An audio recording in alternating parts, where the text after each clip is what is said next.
في مرة شفت كتاب مكتوب عليه 200 نوع سلطة.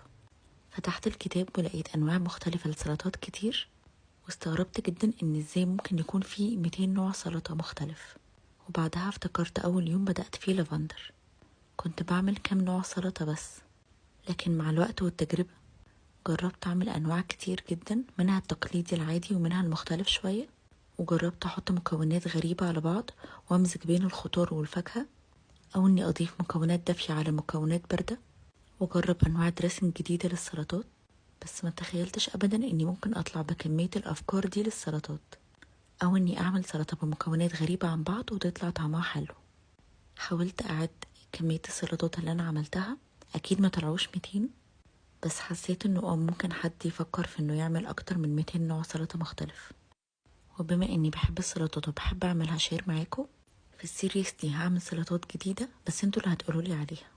لو عندكم أفكار سلطات عجبتكم وعملتوها ابعتولي ونعملها سوا. قولولي ايه أغرب سلطة جربتوها قبل كده.